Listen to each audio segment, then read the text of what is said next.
Hey, what's up, everyone? Welcome to this episode of the TripleF podcast.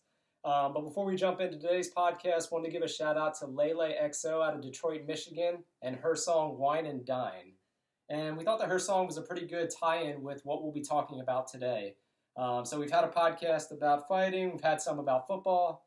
Now it's time to start discussing my favorite pastime, food. And we thought it'd be a good little segue since it's summertime in Florida to talk about everything food related to Disney World.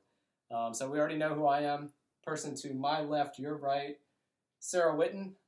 She is probably the residential Disney expert within my neck of the woods, and she's also my girlfriend.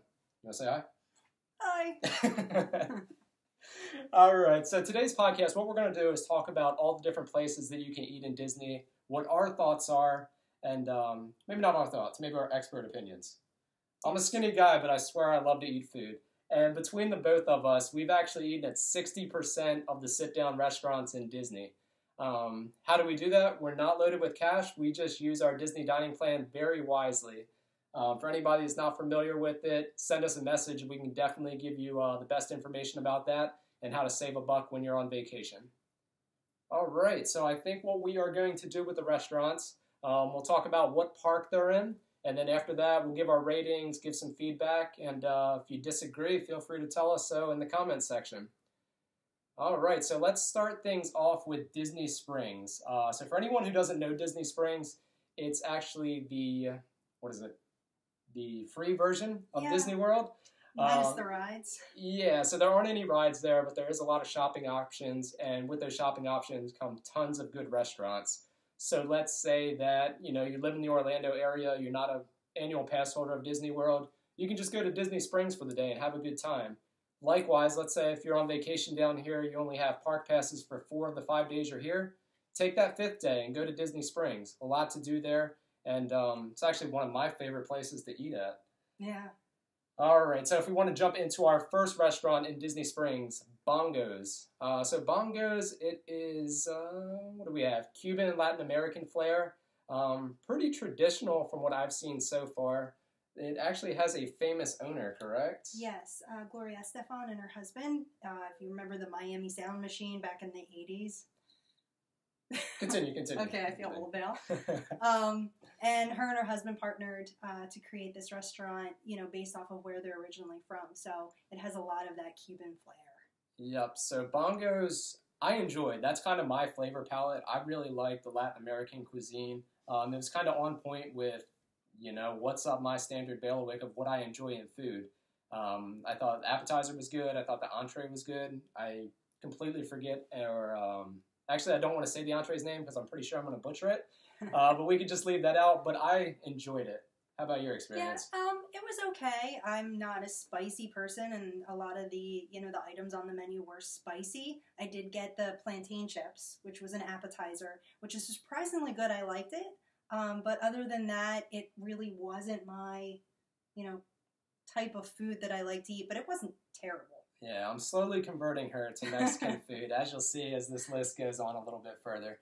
So for each of the restaurants, we rated them from 1 to 5 stars. 1 being save your money, go someplace else, go to McDonald's, go to Applebee's, and 5 being like the best that the park could possibly offer. And Bongos, we kind of took the average between the 2 grades that we gave it, and we gave it a 3.5. So it's a place that, if you're looking for some Latin American flair, try it out, see what happens. Expectations, they shouldn't be sky high, but they shouldn't be, it's definitely a good meal. Yeah, I would go again if I had to. If you had to. All right, so our next one. This is one of my favorites. So Art Smith's Homecomin. I came from the country. I really like country food. The fried chicken, the mac and cheese, the collard greens, the mashed potatoes. That's what I was brought up on. And this place is hands down the best Southern restaurant I have ever been to. I love it. I'll just pass it on to you. Yeah, I love fried chicken, but I'm very picky. And every time people ask me about what are places you like to eat in Disney, now since this place opened about a little over a year ago, yep. It's my first choice. And I always tell them, you know, the best way to describe the fried chicken is what your thoughts are, or what you would dream fried chicken to be. It's nice and crispy but juicy on the inside. And then you kind of, you know, go somewhere that has it and you're disappointed. Literally, this is what you would dream fried chicken to be like. It tastes exactly like it. Yes. I guess we should have eaten dinner prior to this podcast. Oh, yeah, because I'm getting hungry. But honestly, this place is amazing. I believe it's a 1-star restaurant. And the one time that we ate there, like, you literally get a solid app. You get one of the best entrees you can possibly get in Disney. And the dessert was amazing as well. So I'll just clarify, not 1-star meaning by reviews. Sorry. It's when you're on the Disney dining plan, you either have 1 credit or 2 credit. Your 1 credit are your, like a Homecomin, and then your 2 credits are your signature dining, which we'll kind of get into some of them later, but those are your higher end restaurants. So just to clarify that so you don't think that we're saying it's a 1-star. Yeah, and another great thing about Homecomin, it's farm to table. So all of that food is locally sourced, eco-friendly. It's just another added benefit as to why this restaurant is amazing. I think we both agreed and gave it 4.5 stars, right? Yeah, we did. Amazing place. Definitely check it out. Yeah, and it's not expensive either, and the portions are huge. So we sometimes actually share a plate. Yes, sometimes I'll go there and get it's kind of the equivalent of like Boston Market side item sampler, where essentially you get 3 different sides, and that fills me up, and I have a crazy appetite. So it's definitely an awesome place. Next one, Earl of Sandwich. I don't think we have to go too much into Earl of Sandwich, considering it's a franchise, but it is something, it's a dining option in Disney Springs. So if you've eaten at any Earl of Sandwich, it's pretty much the same. Yeah, it's like a Panera, if you're familiar with those. Any of those, like, I would call gourmet sandwich restaurants. Yeah. Nothing special. We give it 3 stars. I don't know. I think it's a last resort if you can't get reservations, right? So that's always a plus. You need to make sure you're making reservations for a lot of these restaurants. That it's one of those places that you can kind of go in and get a decent sandwich and, you know, not have to wait, you know, an hour or 2 for a seat. Yep. All right. So if we move on to our next one, Frontera Cocina. All right. This place brands itself as a Mexican restaurant. If I had to pick my favorite cuisine, it would definitely be Mexican. I don't think that... all right, they have Mexican food. Whether it's executed in a traditional Mexican sense, not so much. When we went in there, you know, expectations were high. The decor is great. The service was all right. But the food itself, it was average. And one of the problems that I had with it is that the price tag wasn't average. Yeah, it was... I think we paid, what was it, $12 for guacamole or something like that? Yeah, it was expensive, and it was, you know, I would call it... I feel it's more of an Americanized Tex-Mex. Mexican. Yes. Tex-Mex. It wasn't like an authentic Mexican restaurant, which they were really trying to, you know, perceive with the decor. Yeah, it was tough. It was just something you go in there with expectations of, you know, Disney has other Mexican restaurant options. They're great. They're traditional. They're authentic. And then you kind of came into this place, and it was kind of Tex-Mex and overpriced for that part. So I wasn't a big fan, and I think we gave it a rating of 2.75. So if you can avoid it and you're in the mood for Mexican, definitely look elsewhere. This definitely is not your best option. No. I wasn't a fan. The food was good, though. Like, it wasn't horrible. It was okay. But it was overpriced. Remember who the Mexican fan is here, but we'll go. All right, so if we move on to our next one, House of Blues. So I'm actually all right with House of Blues. I think the portion size, they're great. I think the food is above average. I think price-wise, it's in the price range of what you would expect to pay at Disney. I really enjoyed it. Yeah, and it's one of those franchise restaurants that aren't huge, like an Applebee's or a Chili's. Yep. But surprisingly enough, the food's good, it's well-priced, and it's a nice atmosphere. Like, yeah. We gave it 4 stars. Like, if you're in a bind, typically you don't have to make reservations there. Just walk in, and it's a solid meal. Yeah. So our next one of the newer restaurants in Disney Springs, Morimoto. So you might know Chef Morimoto from Iron Chef and other things that he's done on the Food Network. This is pretty much some authentic Morimoto cuisine. Yes. You walk in. Actually, if you walk on the outside of the building, you look in the kitchen, you actually have the skinned ducks hanging all over the place. On I guess a conveyor belt thing around the top of the... So if you're a vegan or you're concerned with animal cruelty, this probably isn't the best option for you. But food-wise, I thought it was pretty spot on. I'm not a big fan of Asian cuisine. The sweet and spicy, or the sweet sour food, that's not typically my cup of tea. But Morimoto's was all right for me. I thought that it was a place where, expectations were high, and it kind of met those expectations. It didn't really wow me with anything, but I thought that, what I was getting, what did we get? Tempura, battered fried mushrooms, chicken fried rice, things like that. It was pretty standard, but I enjoyed it, and the decor was pretty cool. Yeah, the food was good. I tried to go outside of, like, the normal Asian-style food that I could, not saying that, it's going to be better than, like, a Japanese or Chinese restaurant, down the street that you get. But I didn't want to try those style food. I wanted to get something that was out of the ordinary that I couldn't get anywhere else. And it was really good. It had a lot of flavor. Like, I mean, lots of flavor. Lots of flavor. Which, you kind of sometimes don't want to overdo, but it was really good. Yeah, I think I have not eaten that much saffron in my life that I got with my chicken fried rice, but it was a solid place, and we gave it a 3.75. So if you're an Asian food fan, I think this would definitely be something you'd be interested in. Next, Paradiso 37. So Paradiso 37, I think it's based off the concept of the 37 countries that are in Central and Southern America. Yes. Don't hold me to that, but it does have a lot of Latin cuisine. I really enjoy it. I think it's a place, much like Morimoto's, you get eclectic food, good portion size, it's priced moderately. I thoroughly enjoyed it. How about you? Yeah, it was good. It kind of just is a heads up alert that at night it kind of turns into like a nightclub outside. Yep. So if you're going with children, I probably would avoid it at dinner time because it gets really loud and noisy. But if you go for lunch or early dinner, it's good. It has a nice seating outside. Yep.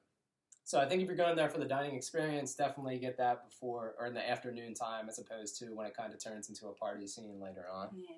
But we gave that 4 stars. Enjoyed it. 3.75. I can't read. My apologies. 3.75. All right. So if we move on to our next one, another chain, Planet Hollywood. They just redid this, and I'll turn it over to you. Yeah, they redid it. It's now called Planet Hollywood Conservatory. They've kind of upped their menu with, like, specialty milkshakes that, like, I don't even know how you can drink them because there's, like, so much stuff glued to, like, the outside of the jar and on the straw. But, it is a step up from the way that Planet Hollywood was before. They paired now, they're partnered now with Guy Fieri. Yep. I think that's how you say his name. So the menu does look a little better, but it's a Planet Hollywood. It's another food chain. It's okay. It's cool for the experience being inside the building and, seeing all the memorabilia and everything. But, it's not a first choice, for a restaurant. And that kind of takes us on to our, Planet Hollywood gave that 2.5 stars. We go on to our next restaurant, Portobello. So Portobello reminded me a lot of an Olive Garden. Did you get the same feeling? Yes. It's something, it's that standard Americanized Italian cuisine. It's not bad by any stretch of the imagination, but, if you want authentic Italian, you're definitely not going to go to this place, but it is a solid meal. Italian's one of those cuisines if you have a family, they can't decide on what they want to eat. This is typically one that they can agree on just because it's an Italian. They have a lot of comfort food, whether, people are familiar with pasta and pizza and whatnot. Yeah, they have a lot on their menu. We gave that 3 stars. We just think that, if you want Italian, you're definitely going to go to some place a little bit more authentic in Epcot. But it's not a bad place at all. It's kind of like one of those, all right, plans fell through or we can't decide where to eat. Let's go to Portobello. Yeah. All right, our next one, Raglan Road. So this is the authentic Irish pub. Is that how we're going to describe it? Yeah, I guess that's how you could say it. All right, so you start before I give my opinions. So, I've eaten at this place actually a couple times. So, when I took Kyle for his first time, I was kind of excited because it has like your regular bangers and mash, fish and chips, and it's not bad. But you have to like Irish food. And it's a really cool experience, sometimes during the day and especially at night. They have the girl that comes out and I'm going to butcher it, like does the river dance, I guess that's what you call it, with the tapping on the counter in the middle, and then you have like turn this place into a strip club. No, but it's a cool experience. You have entertainment while you're eating, but in Kyle's point of view, You know, I think you have to really like that type of food, like bangers and mash and fish and chips to really enjoy it. All right, turn it over to me. So one thing that we differ on, Sara is an entertainment person. She likes when things go on with dinner and whatnot. I recognize that people usually provide entertainment when their food is subpar, and I think this is one of those instances. You can just tell when a restaurant doesn't have fresh ingredients. Forget what I get. I think it was like a chicken sandwich or something real basic. Like a club. Chicken club, something like that. And the chicken was obviously frozen. It was one of those you bite into and you're like, okay, this may or may not have came from McDonald's. I wasn't a fan. But who gets a club at an Irish pub? Just saying. Yeah, that's true. All right. But 2.25, that's what we're giving it. The next one, actually, let's couple these two together. Rainforest Cafe and T-Rex. So the Rainforest Cafe, that's also available in Animal Kingdom. Just don't go to these places. You go on vacation. You don't go on vacation. You want to enjoy your time. You want to have some nice meals. I promise you that's impossible to do if you go to Rainforest Cafe or T-Rex. I don't understand why people wait in line to go to either of these places. It's always like 2-hour waits. It's ridiculous, and the food is... I mean, I'd rather eat at Chili's. Yeah, Sorry. Save some money, go to Applebee's. I think a lot of it is really, it's the kids' experience. It's another one of those places that you have the electronic animals that are around the restaurant, and, you know, while you're in the rainforest, all of a sudden there's a thunderstorm, you see the cats. When you're in T-Rex, you have the dinosaurs. It's cool, but after a while, it gets very annoying and distracting. I mean, you know, you have kids that are really excited being in there, and your parents are trying to... All right, we're spending way too much time on these two restaurants. 0. Don't go there. 0. Anything else is going to be better than T-Rex and Rainforest Cafe. You could play. Okay, all right. Got to give me a minute. All right, our next one, relatively new restaurant called Steak. All right, so when Steak first came to Disney Springs, I was excited. It looked amazing on the outside. I saw pictures of the decor inside. Looks pretty cool, and it's a steakhouse. Yeah. You should love it, right? So on our last vacation, we went there, and while the food was good, it was very confusing for someone on the dining plan. So you get your standard appetizer, you get your standard dessert, but with the entree, when you go to the steakhouse, you literally get a steak with no sides. So like Sarah was talking about a little bit earlier, this is a 2-star restaurant. So you either have the option to eat at, you know, Homecomin twice, which is a 1-star, or you can eat at Steak once. If you're a 2-star, you need to do everything to satisfy that particular customer. And I don't know about you guys, when I eat a steak, I need something to go with it. And the fact that they're going to charge, you know, $15, $16 for a baked potato, it was just outlandish. Like, the food was great. The bread that they have, it was like a weird concoction of like butter and blue cheese on top. I've never had anything like it, so expectations were kind of good. But it seems like a place that will nickel and dime you with everything. And for me personally, I can't go to a steakhouse that's, you know, I'm on a dining plan. I need some sides with my food. Yeah, and I know that I've kind of given this opinion, you know, to some of my friends and people that travel and have been there, and they're like, oh, well, there's other Disney restaurants that, you know, just have the steak and you can't get the sides. And it's like, no, I've been at a lot of the signature restaurants. They come with sides and vegetables all included. They'll charge you $50, $60 for it, and you can swap them out. So if you don't like the baked potato, you can get something else. Literally at Steak, it was your steak and then a choice of a sauce on top. I kind of like my steak with, it's not hollandaise, it's béarnaise with like crab on top. I love it. It's delicious. I had to pay like $12 extra just for the crab, and I got this, but you got the sauce for free. So it was kind of like, you know, and I think shortly after our trip, it was taken off the dining plan. Hopefully, I'm not sure if it's back on yet or not, but hopefully maybe they were renegotiating the menu, because there was actually a table by us that was complaining about the same thing. So yep.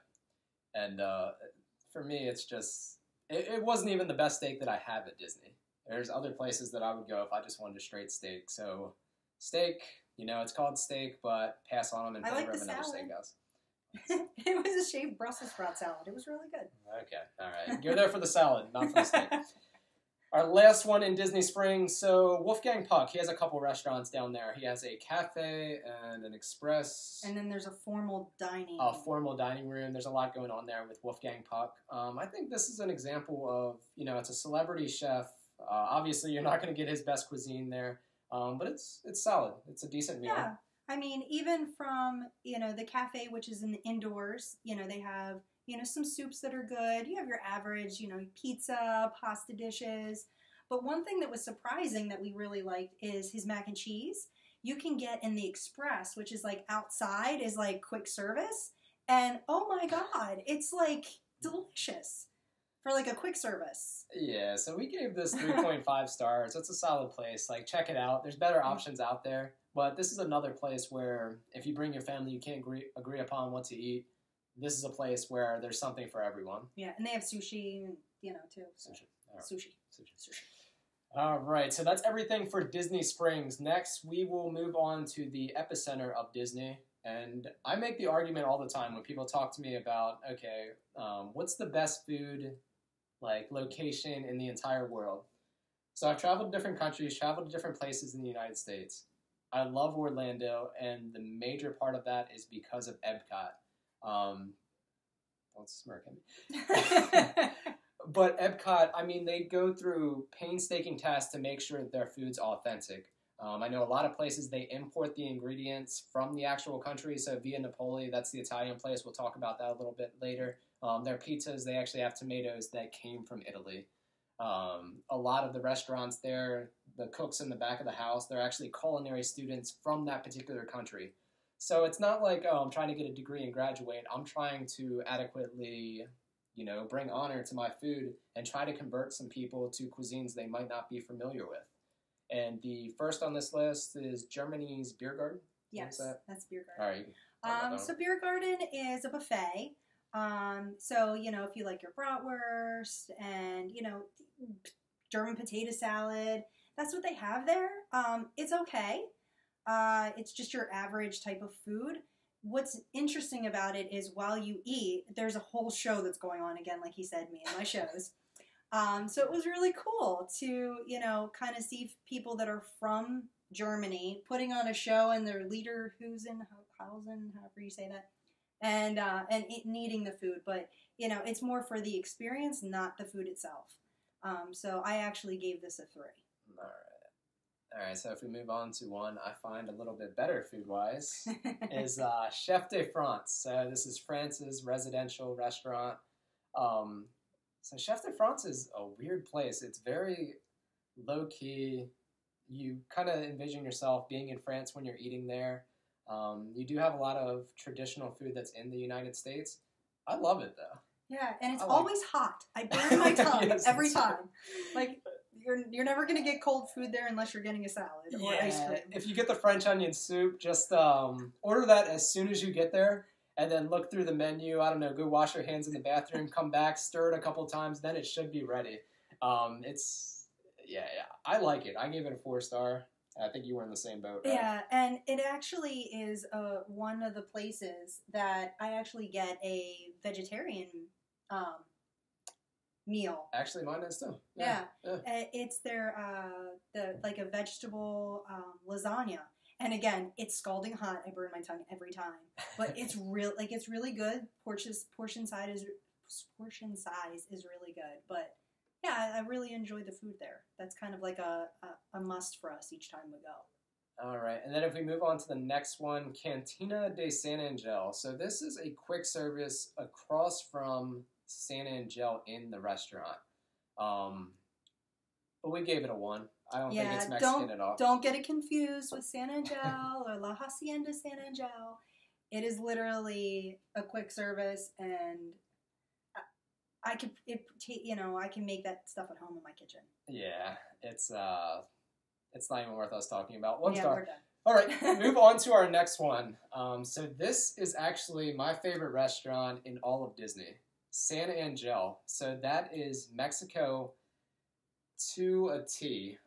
I'm a huge Mexican fan. I think that the Mexican food here is spot on. I was real surprised when I first moved down here.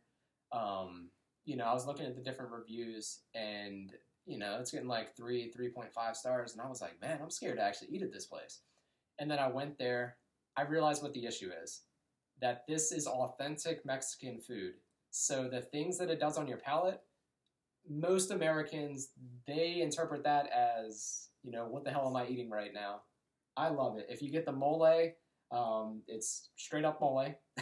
I've worked in restaurants for quite some time, and, the Mexican, where I used to work, it was predominantly Mexican. When they brought in mole, it would taste the exact same. I converted her, so I'll throw it over to you. Yes, I was not a fan for the longest time. And since he loves that, style food, I was like, fine, I gave in and went. It took me probably 2 visits. The first visit, I tried a dish, and I was like, it's okay. Second visit, I found my dish, and that's the one I get every time. Yep. And it's funny, too, like, you kind of mentioning, people go there and the reviews that they give, it's because they're used to the American version of Mexican food. We were sitting next to a table, and the wife had asked the husband, what's mole? And he's like, I think that's the green stuff. So, I mean, that just gives you an idea of, what some folks just don't realize what real authentic Mexican food is. And one really good thing about this particular restaurant is it has a great decor in the background. So if you go on the, Three Amigos riverboat ride?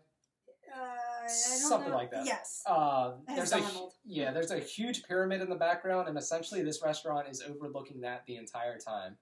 It feels like you're kind of transported from being in the center of Florida to actually being in Mexico for this particular meal.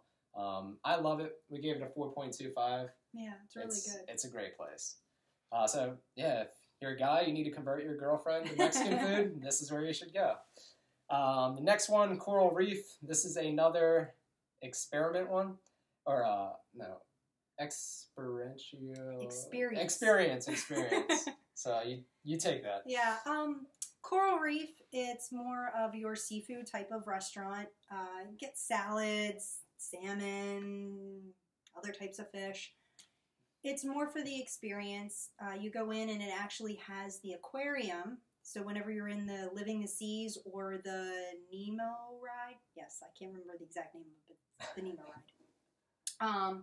You actually can see, the fish swimming in there. Sometimes you can get for special events like birthdays, anniversaries. You can pay the scuba diver and he'll come down. They'll have you seated right next to the glass. And he'll hold up a sign or, have little balloons underneath. So it's a really cool experience. But the food is like your average, I think Red Lobster's food's kind of better. Sorry. I actually gave this a 3. So it's not horrible, but, better options out there. Yes, definitely. All right, so our next one, I think this is a quick service buffet, Garden Grill. Yeah, Garden Grill. So this is actually in the Land building. And if you've ever done the Living the Land, when you're on the boat, you kind of see people like overhead of you when you're hitting the farm. And they're sitting in their little booths eating. That's the Garden Grill. It has a character experience. And the restaurant actually used to spin. It doesn't do that anymore. It was cool. But it's your regular buffet. The food's not that great. It's kind of your average farm diner food. So you get your meatloaf, your turkeys, your mashed potatoes, that type of stuff. But it's just a buffet. The food isn't that great. But if you want your unique character, like, Chip and Dale, then you can do that. All right. So you gave that a 2-star. Another one of the experience things that I'm not a fan of. But our next place actually has good food, and it's not so much an experience. So Canada's Le Cellier. It's another steakhouse.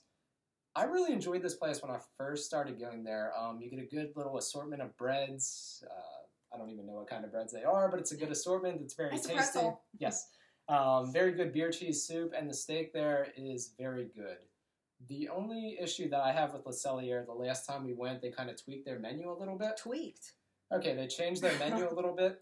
And I thought the quality went down just a little bit. So I don't know if this is something that was an actual trend. But since it's a steakhouse, we only go there on vacation just because it's so expensive.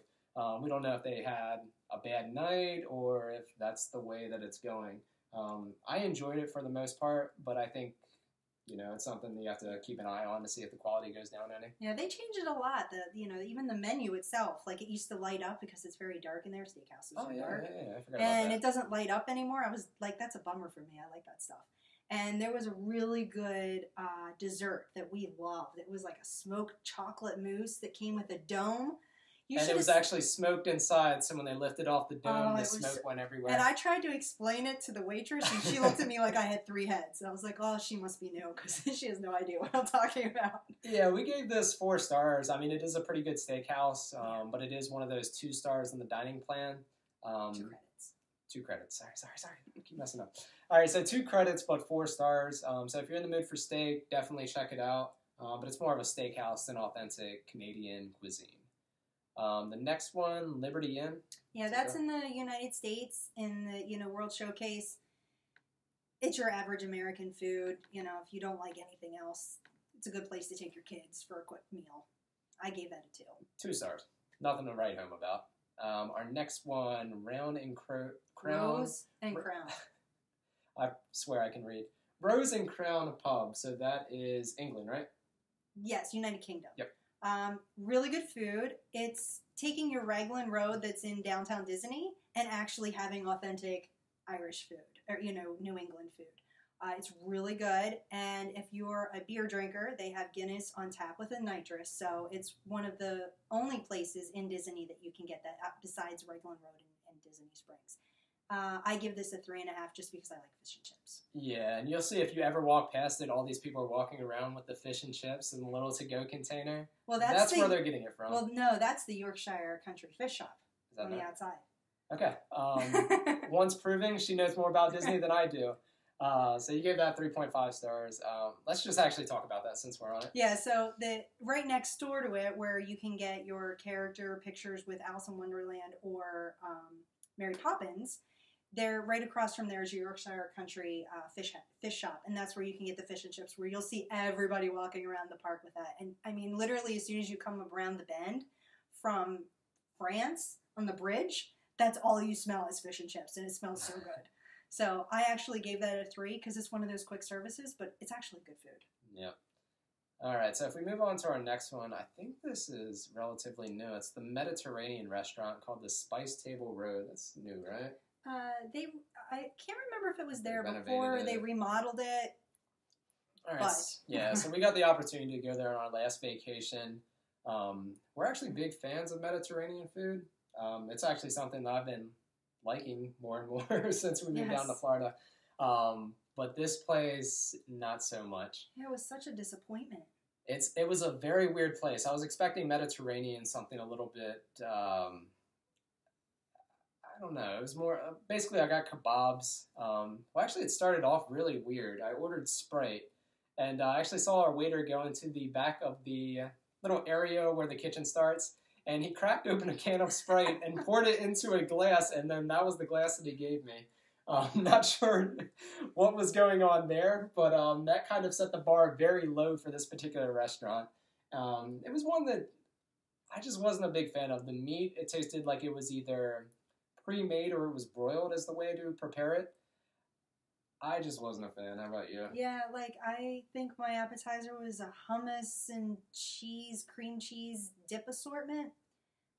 It just wasn't that great. I could say that the dessert was okay, but the meal just lacked flavor. And, being used to some of the other Mediterranean restaurants that we've eaten at where they have a lot of flavor, it tasted like frozen food. Yeah. So we gave that a 2.25. Stay clear of it. Next one, Teppan Edo. So this is an experience over food, so pass it to you. So if you're familiar with hibachi grills in restaurants, that's literally what you're getting. My experience, I can get this outside of Disney. It's the exact same experience. The chef puts on a little show. You share a table with a whole bunch of people you don't know. I don't need to spend that type of money in Disney when I can do that every day outside of here. So, the food's okay. A little on the bland side. Yep.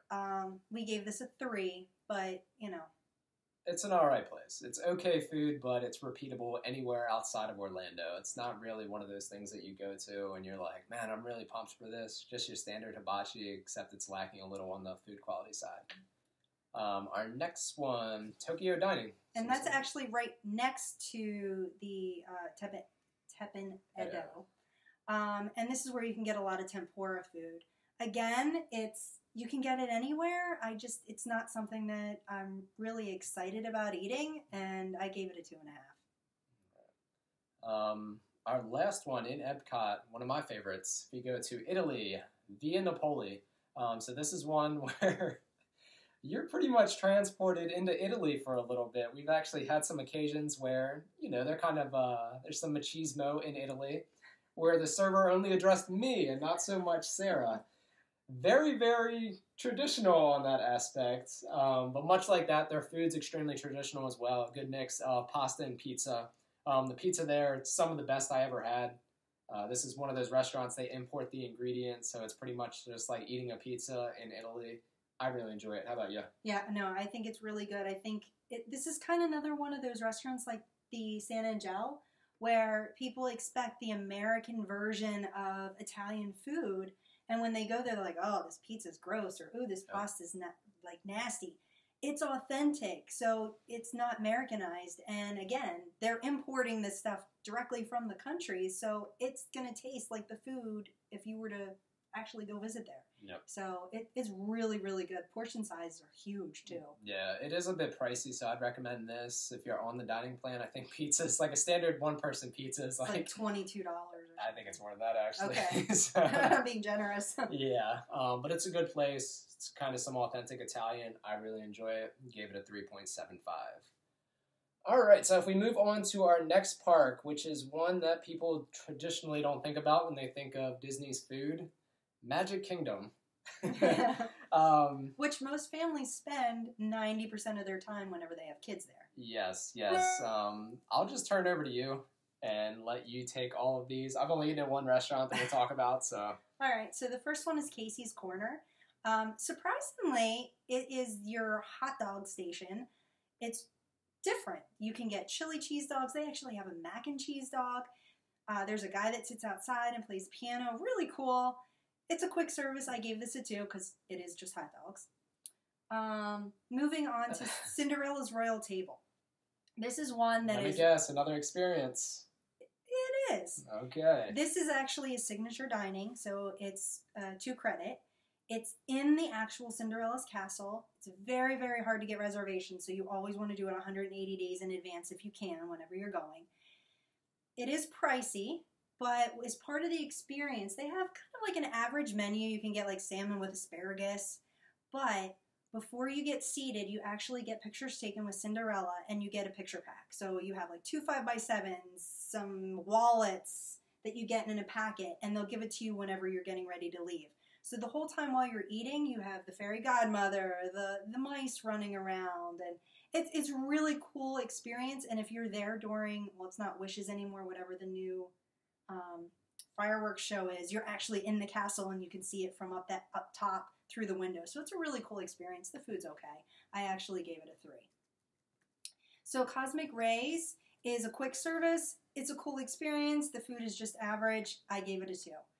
Crystal Palace. This is a very popular buffet, only because you can get a character experience with Winnie the Pooh and, Tigger and all those characters. Again, it's a buffet. The food's average. I gave it a 2. One of the other ones that's going to be in your Adventureland is your Pesco, I never say that right, Bill's Tall Tale Inn. You can actually make your own taco salad. It's interesting. It's not great. You could probably make it at home, but whenever you're in the park, it's something neat to, kind of experience. I gave that a 2. And the last one, the one that I've actually eaten at is Tony's, which is right as soon as you come in the park, right before you hit Main Street. It's based off of the Lady and the Tramp restaurant of where they kind of had shared their spaghetti. And this one I thought was a little bit similar to Portobello that we talked about earlier, where it's kind of like an Olive Garden. It's not the best food in the world, but it is serviceable, and it is something that most of the family agree on. And I think this one was very clutch for us. So we had reservations. We had to back out of one And Tony's was kind of there when we were in Magic Kingdom that day. Just walked right in and got a seat. Yeah. And it's not bad at all. No, and they have like zucchini fries, which you don't get much places, and they were actually really good. No. So we gave that 2.5 or 3.25. Pretty solid place. I think it's the best place in Magic Kingdom, but yeah, that's just me because I like food. Well, we haven't eaten at Biergarten yet, so okay, yeah, I have to convince him of that. All right, so if we move on to our next park, Hollywood Studios. Start out with the 50s Primetime Diner, one of the, let's say with it being the most interesting restaurant on this entire list. Yes. So if you want to get yelled at or, you know, feel like you're at your grandmother's house during dinner time, that's where you want to go. If you don't eat all the food on your plate, if you have your elbows on the table, they will yell at you. Your food's your average diner food, but it's the experience. And I've been there when a parent actually got upset that the waitress was yelling at their child. It's like, you know, this is what this place is. If you don't want that, then you probably shouldn't go. But the food's okay. It's more of an experience place. I gave it, you know, a 2.5. The whole getting your hand slapped if your elbows are on the table. I had a dunce hat put on me and I had to face the corner. Okay. Because I wouldn't eat my piece. That's exactly how I want to spend my vacation. But moving on to hands down the best restaurant in Hollywood Studios. This is my favorite restaurant. Hollywood Brown Derby. So do you want to give the backstory on the actual Hollywood Brown there's Derby itself? actually, you know, it's based off of the Hollywood Brown Derby in Hollywood, California. And, you know, it's known for its characters, which this place basically has them replicated all over the walls, which is really cool because I'm an oldies movie person, so I like trying to see what characters they have on the wall. But it's very 50s, 40s I don't know what themed. era. It's a previous era, let's put it that way. I really enjoy the food there. We've always had good service when we were there. The food is pretty consistent. They switch up their menu a lot, which most of the time that would be a bad thing. But they always come up with good concoctions that, you know, you really enjoy. The California Cobb salad, I think that's their mainstay entree or salad on the menu. I believe Hollywood Brown Derby was the one that started that salad. Yes, amazing salad. I actually had a friend who vacationed in Disney World, was it last year? And I said, just go to Hollywood Brown Derby, man, just get the salad. And he actually texted me after that, and he's like, something along the lines of, that salad was bomb. It's a very solid place. I really enjoy it. So we gave it 4.5 stars. Yes. The only thing about Hollywood Brown Derby that would... Where that didn't give it a 5? Yeah, where was that extra 0.5 coming from? Their desserts, I'm going to say it, they suck. How about you? Yeah, they used to have full-size desserts, and they went to these minis where you choose 3 little shooters ones. Filled with There's maybe 2 or 3 that are good, but it's a letdown. It's a letdown. But you don't go to a restaurant for dessert if you're like me. So. No, I will go for the steak, even though they changed my steak. Yes. It's still good. It's a good place. The next one, Hollywood and Vine. Why don't you take Hollywood this? and Vine, it's a buffet. Food's okay. I gave it a 3. Mama Melrose, this is an Italian pizza house. It's okay. I wouldn't compare it to the Via Napoli. It's like your average, I can't even describe, not like an Olive Garden, but it's just your pizza and pasta. It's okay. It's by the Muppets section. I gave that a 3. Pizza Rizzo, which used to be Planet Hollywood, or Pizza Planet.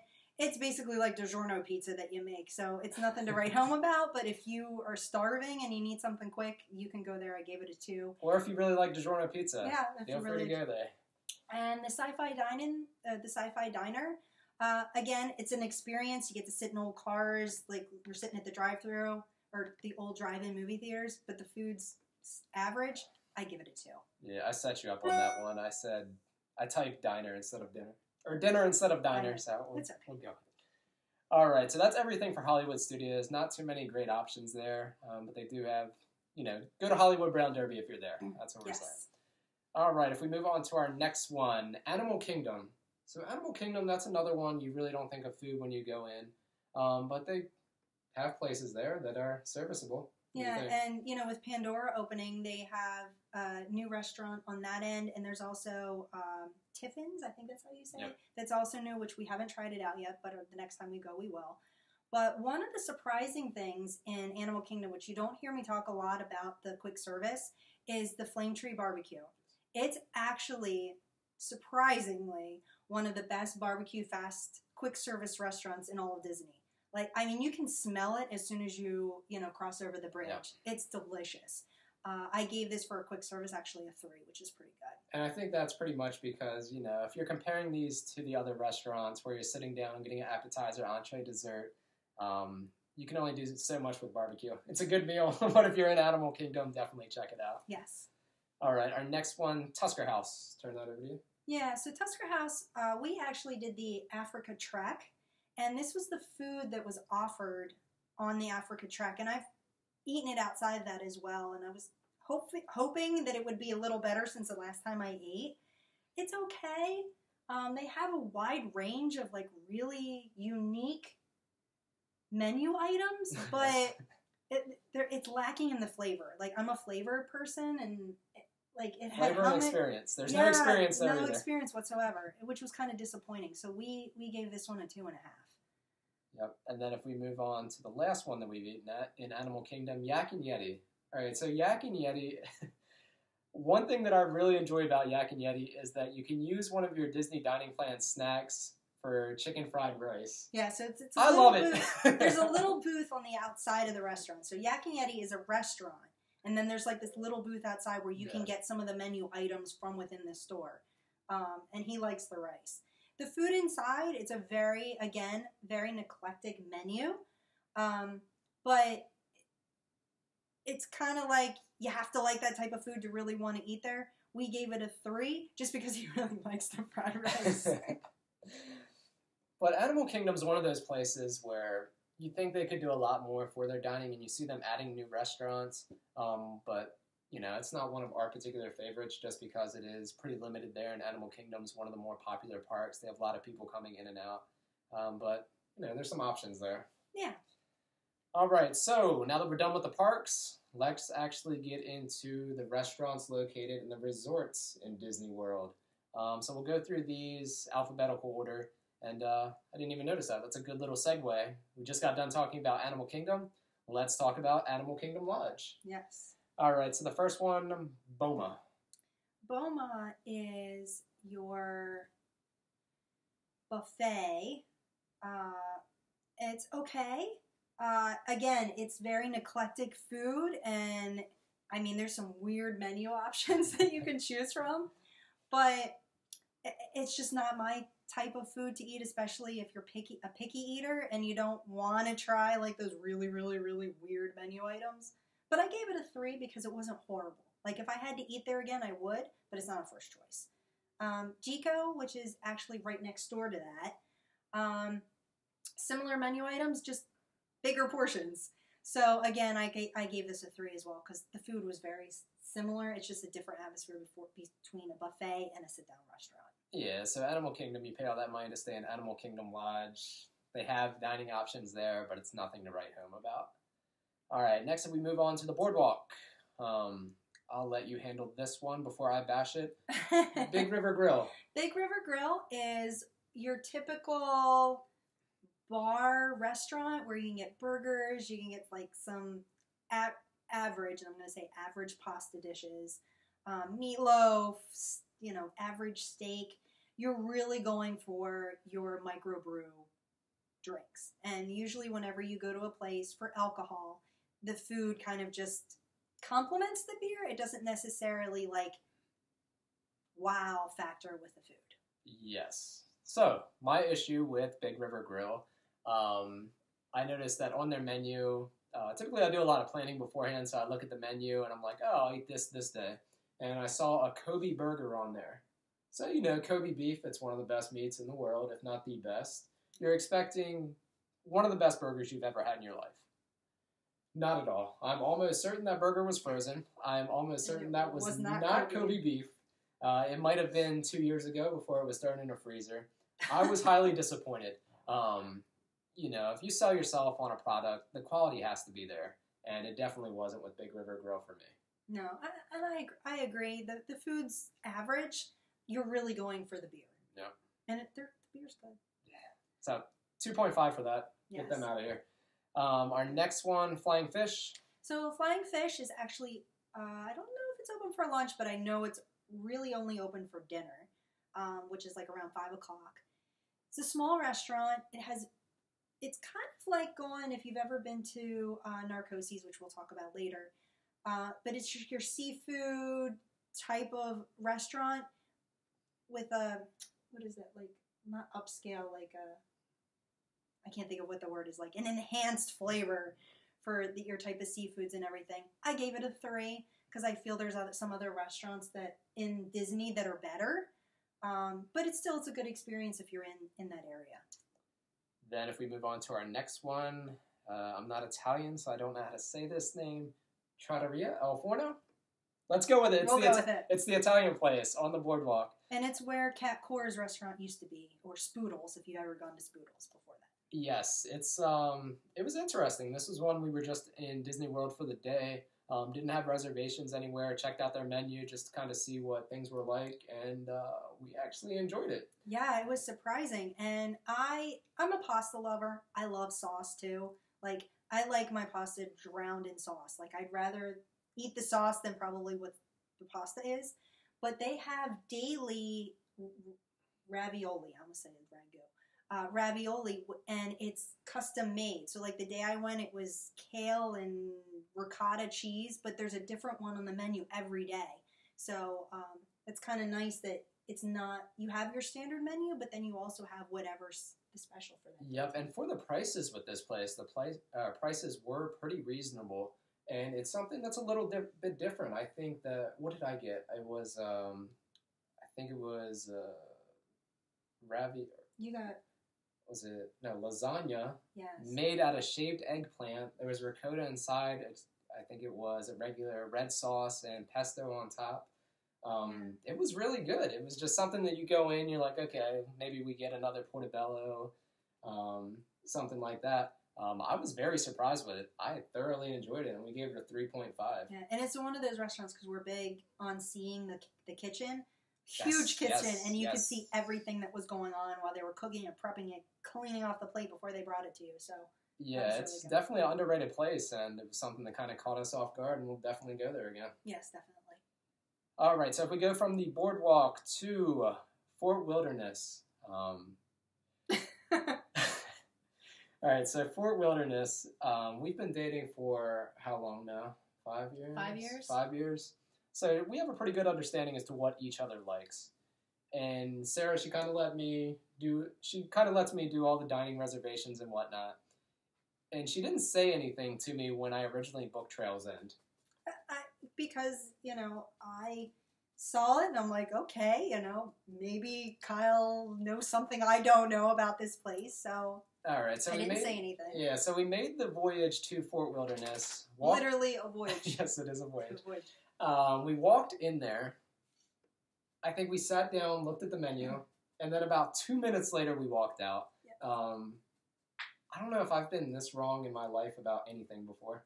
Yeah, like you could see the food on people's plates. They weren't that great. It literally, as Trails End is set up, like if you go to a KOA camp and you're camping Yes. and you eat at the restaurant or whatever you want to call it, diner that's on the KOA campsite, that's what this was. And for it being Disney and they were really going authentic with it. Yeah. But it wouldn't be something that I would want on a dining plane to go eat. Like, yeah, so for this, if somehow you're stranded in Fort Wilderness, there's a huge tsunami going on, and you're literally stuck on the island, you go there, we gave it a 1 star, you have our permission to eat there, but it's going to have to be something like an act of God to actually get there. Yeah, we will never go there. All right, so if we move on to our next one, the Grand Floridian Citrico's. You want to take that one? Yeah, so Citrico's is a signature dining. It has your very eclectic menu. It was very, very good food. I can say I got a lamb shank, and it came with this little tiny fork. And it was just like, what the hell is this thing? And it was to get the bone marrow out. So that just shows you the type of food that you're getting there. It's a very like high class, dinner menu items that you get there. So, but the food was really good. I gave it a 3.5. Okay. Now I know what to do with the little fork. And we move on to our next restaurant within the Grand Floridian, Narcoossee's. So Narcoossee's, is that the best place to get seafood in Disney? Yeah, I would say so. Is it? Okay, I love it. All right. Well, one of the restaurants we actually didn't say was the Boathouse in Disney Springs. For some reason. Yeah, that was I your forgot list. that. We'll talk about it. So Narcoossee's, it is traditional seafood, and I don't even eat seafood, and I enjoy it. They have pretty good steaks there, pretty good salads, really good bread. The decor is literally like you're at a yacht club. It's very cool, and this is the one where if you look outside when they're having fireworks, you can actually see them, right? Yes, it's right on the water in the lagoon. Yeah, that you can see the fireworks. I enjoyed it. We gave it 4 stars. Another restaurant, a comparable one that we can talk about, is the Boathouse in downtown Disney Springs. Relatively new. It's kind of the same thing, except what do you think? I would say maybe not as elevated. The menu is not as elevated as Narcoossee's, but again, I believe it is a signature. So it is really good, though. Yeah, it's a great place. So Grand Floridian, some pretty good options there. If we move on to the Polynesian, so there's this place called Ohana's. It is strictly an experience place, so I'll let you take it. Yes, so it is one of those restaurants where the meat, it's all you can eat. So everybody gets charged like one price for adults, one price for children, and they walk around with meat on a stick. You have steak, you have chicken, and I think shrimp, one other meat. And, you see them cooking it on the little sticks over the fire. It's cool because they have there's an outdoor dinner that you can do, which is really cool. It has a great seat for the fireworks in Magic Kingdom. But the food is just, it's average. It's not anything to, I would say, write home about. But everybody loves Ohana's, but it's more for the experience, not the food. Yeah, and with that experience, my one time at Ohana's, we made reservations, and I think we got sat at an hour and a half late. Yeah, they're kind of, they're not, and that's a frequent issue there. Yeah. Your reservation, you'll sometimes sit for an hour or 2 hours past reservation. It's because people don't want to leave because of the fire. Sometimes it's during when the fireworks happen and they won't leave their tables. So. All right, so we move on to our next resort, Port Orleans Riverside and Boat Rights. What do you think? So Boat Rights, again, I would say it's kind of like a diner place where you get your your peppered mashed potatoes with that gravy and chicken. It's okay. I give it a 2.5. It's more if you're staying at that resort and you don't want to venture off anywhere, you can eat there, but I wouldn't go out of my way to travel there. All right. 2 more left. So if we go to the Yacht Club and the Yachtsman Steakhouse, which you would expect to be great. It's a steakhouse. It's at a yacht club. You get to see the, whatever that is, where they cut the meat. What is that called? The chop chop? Yeah, it's, I wasn't a fan. I think if I'm going for steak, I'd definitely go someplace else. The ingredients were good. I had a big problem with them actually cooking my steak correctly. For it being a steakhouse, yes, you should know what you're doing. If you ask for medium well, you should be able to execute that. I think I actually had to send mine back 2 times, right? You did, and what they did is you cut it and realized it wasn't the right temperature. Yep. You sent it back. It literally came back exactly the way it was, when he cut it. And it didn't even look like they did anything. Yeah, and it's one of those places, if you send a steak back, just cook a new steak. There was a fly in his drink. There was a fly in my Sprite. It was Sprite. I mean, you could see a fly, and the waitress didn't even notice it. We'll go with it. We gave that a 2.75. Yeah. If you're in the market for a steak, go to Cellier, or even better, go to our last and final restaurant at the Wilderness Lodge. So there's this place called Artist Point. I think it is the most underrated place in all of Disney World. Yes. You'd agree? I agree. This is a place, obviously it's a signature dining. I just love it. It's authentic American rustic food. And if I'm going anywhere for a steak, I'm actually going to make that trek all the way out to the Wilderness Lodge and go to Artist Point to get a steak. Yeah, and a lot of people think that Wilderness Lodge is actually part of Animal Kingdom. It's in the loop of Magic Kingdom. Yeah. So this is something that's competing with the Grand Floridian's restaurants, the Polynesian's restaurants, the Contemporary, which I don't even have any of those restaurants on this menu. So it's competing with some very high-end hotels. But the Artist Point, it's just, you walk in, it feels like you're literally, like I would say, like in Colorado, at a ski resort, because it's like you're wooded, the wood panels, like you're in a log cabin. The atmosphere itself is just amazing. And then the food is it's different. Like I got sweet potato, gnocchi, but it was delicious. It came, like the plates came out and it looked like a forest. Like, I mean, even the presentation of their food is amazing. It's definitely an interesting place, one that caught us extremely off guard. You look at the menu online, you're like, oh, let's check this place out, and then you actually go there and you're like, oh crap, this place is actually legit. This is competing with all the other restaurants in Disney, and it is so low-key compared to everything else. This might be a place you walk into, and the tables within your circumference, nobody's there. I'm not sure why this place isn't more popular, but it's one of our favorites, and my favorite place to actually get a steak.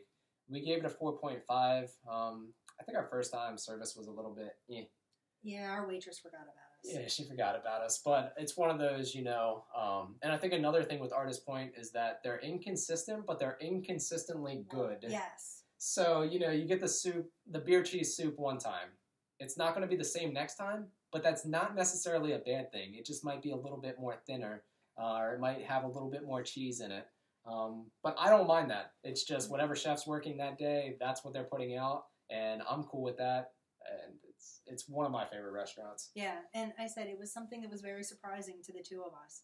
Like, I think we had used all of our dining, and we needed to use up. Like, we had to pull more, like, signature, which is like 2 dinner credits.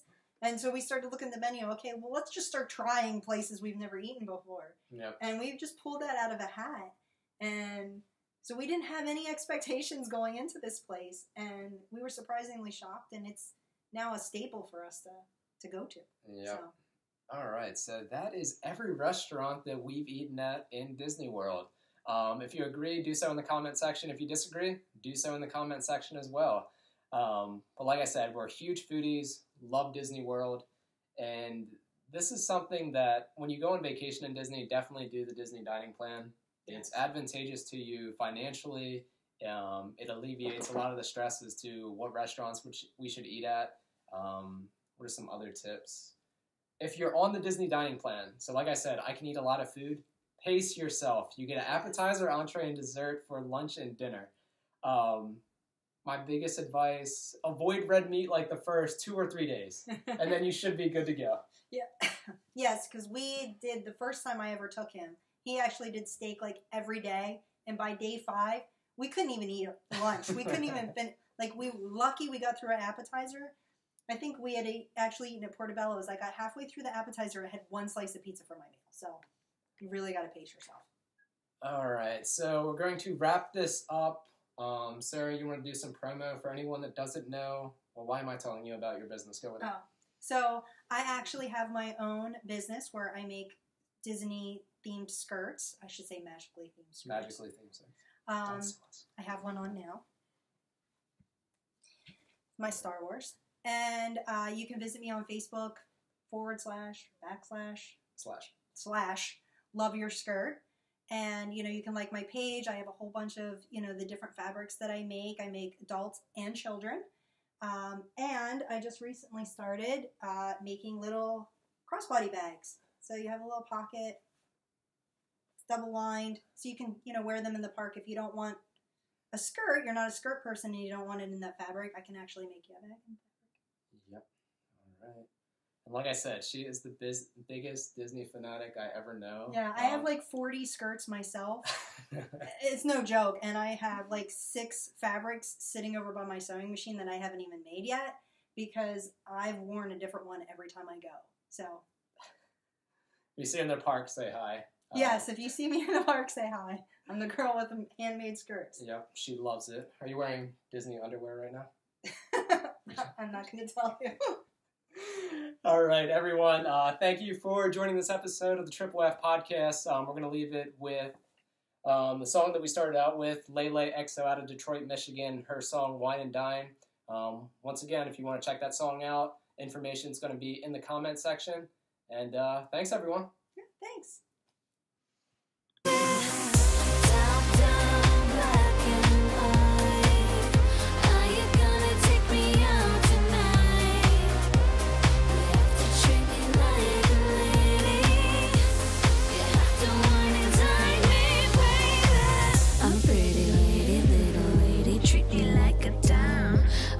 Wine and dine me like my heart desires.